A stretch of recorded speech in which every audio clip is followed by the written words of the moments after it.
Luffy went through most of his career as a pirate captain, figuring things out on the fly. But every time he had a proper teacher, he's grown beyond our wildest expectations. But what if Luffy had a guide showing him how to grow stronger right from the start? What if he didn't rely only on Garp, Rayleigh, and Hyogoro to show him how to improve?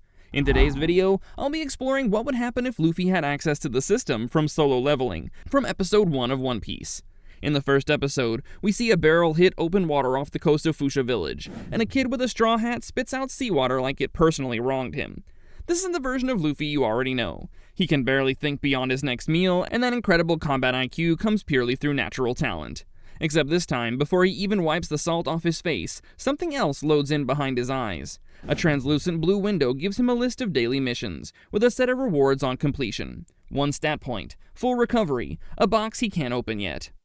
The system from Solo Leveling isn't a power-up that immediately grants you strength. In the original story, it's an interface that only Jinwoo can see, and it hands out quests, punishes failure, grants stat points, and produces the occasional mystery box.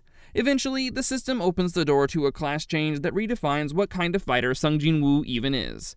It makes Jinwoo's growth measurable and addictively efficient, and this is super important in the world of One Piece because efficiency is the one thing Luffy has never had. So drop that system behind Luffy's eyes on day 1, and you'll see a massive burst in strength as he finally finds discipline.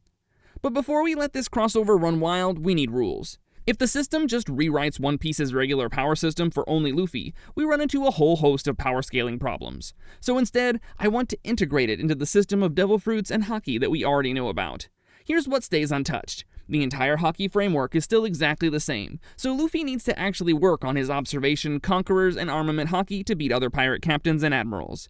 His devil fruit weaknesses, including the vulnerability to sea stone and an inability to swim, are also the same, and the system only helps with refining the powers granted to Luffy by the Hito Hito no Mi Maronika. One more piece of housekeeping before we start the clock. Solo Leveling hands Jinwoo a stat sheet of strength, agility, vitality, sense, and intelligence. The last category here doesn't fit Luffy, because intelligence is just not part of the way he fights. So instead, I'm going to swap intelligence for haki aptitude. The exact stuff that already defines Luffy in canon without forcing him to suddenly start reading maps correctly. So what does East Blue look like with the system attached? Well, Luffy is definitely failing his first daily quest because he's way too lazy, and then getting thrown into some kind of punishment zone for it. But punishment works, and by the 3rd or 4th cycle, he's actually doing push-ups, running laps he didn't ask for, and waking up early. When Luffy meets Zoro, the contrast between them isn't as striking. Zoro is always seen as the hardest worker among the Straw Hats, and that really stands out in the East Blue Saga thanks to Luffy's laziness. But this time, Luffy's actually acting like a captain from day 1. He has that aura about him, the same way Jinwoo does later in the series. The fights don't change in outcome because every challenge Luffy faced in the East Blue ended in victory anyway. Luffy's enhanced perception picks apart Kuro's deception faster than he ever could in canon, and Krieg's poison gas becomes a survivable inconvenience thanks to his improved vitality. As they leave East Blue, Luffy sticks to his regime of training first thing in the morning every single day. But the crew only realizes how overpowered the system is when they have to navigate through a storm. They get through it safely, and Luffy pulls dry bandages and a ration pack out of thin air. That's the inventory system doing its job, and it's only going to matter a lot more than it looks like right now. Think about all the times Luffy nearly passed out because he didn't have access to food or medicine. Now he has a solution. The early stages of the Alabasta saga are uneventful as well, with Whiskey Peak playing out almost identically to canon. Little Garden is actually the best training ground we get in the early arcs, because the prehistoric wildlife is exactly the kind of target that lets Luffy farm real experience without the story flinching. And then Alabasta happens, and this is where the system stops being a game-breaking hack for Luffy. Crocodile is the first antagonist to definitively beat the Straw Hats, and that's because they still have no idea how to deal with Logia-type Devil Fruit users. Stats can make a punch land harder, but they can't make sand solid, and this loss unlocks a new set of missions for Luffy to improve his haki. But their rematch goes much more smoothly, because originally, Luffy only managed to hit Crocodile using the blood from his wounds. But this time, the system lets Luffy carry as much water as he wants in his inventory, and Crocodile gets completely overwhelmed by the amount of water Luffy is able to summon on the battlefield. We'll fast forward from here all the way to the Sabody Archipelago arc, because Luffy doesn't actually face a serious challenge again until they face off against the world government. During this time, he's been improving his skills in armament and observation haki, because those are things everybody knows about, but when Luffy stops Motobaro at Sabody, something else awakens. Instead of him not realizing what he did, the system automatically introduces Conqueror's Haki as a stat that can be trained through missions. But that discovery doesn't save him from what happens next, because Sabody isn't a fight the system can grind its way through. Kizaru shows up, Sentomaru brings out the Pacifista, and Bartholomew Kuma is standing right there as a warlord. Luffy runs into a wall that no number of daily quests can brute force, and the crew gets wiped out as Kuma sends everyone flying to opposite corners of the world. Amazon Lily is just another training opportunity for Luffy, and Impel Down is the next real challenge. By the time Luffy claws his way out with Ivankov's help, he's leveled up significantly thanks to relentless pressure being put on him. The system keeps handing out experience the whole way through, and Marineford is where that hidden quest finally resolves. Luffy crashes into the war running on fumes, burning through every item he's collected just to reach the execution platform before Ace dies. And for 1 second, it actually works. But no number of stat points changes the fact that Ace is ridiculously easy to bait back into a fight, and in the battle that follows, Akainu puts his fist through Ace's chest anyway.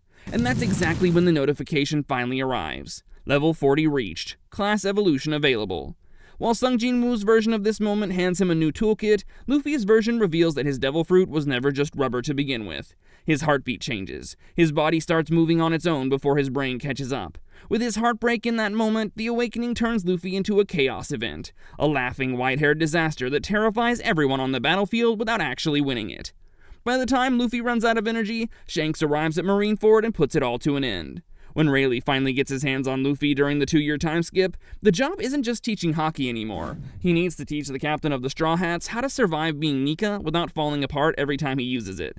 The system keeps handing him skill nodes the whole time, but for the first time, the hard part is actually controlling the abilities he already has.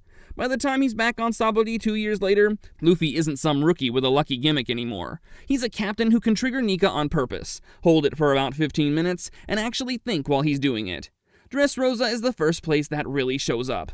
Doflamingo is still a ruler-level threat, with strings that can puppet an entire kingdom, but a controlled, awakened Luffy closes that fight out faster and cleaner than canon ever allowed. Whole Cake Island flips the lesson again, because Katakuri doesn't care that Luffy can rubberize half a battlefield. With his future sight observation haki, Katakuri can already see the battlefield before it happens, and the absolute freedom of the Nika fruit loses its shock value. This acts as a mission where Luffy improves his sense and haki aptitude, making him an even more formidable threat as they go into Wano. In the original story, Wano is the arc where Luffy becomes Nika for the first time. But this time, when Gear 5 comes online, there's control behind the madness, and Luffy finally understands what the freedom he unlocked at Marineford was actually for. Kaido finds out what happens when that freedom stops being an accident, and finally the new generation replaces the old 4 emperors, with only Shanks remaining. By Egghead and the arcs that follow, the world government isn't dealing with a rookie who got lucky against an admiral anymore. They've had years to watch Nika grow, stabilize, and start meaning something to people who've spent their whole lives being told that kind of freedom doesn't exist. But now we have the final question. In the same way the system made Jinwoo the Shadow Monarch, does it make Luffy the Pirate King at the end of the series? Let me know what you think in the comments, and stay tuned for more incredible crossover content.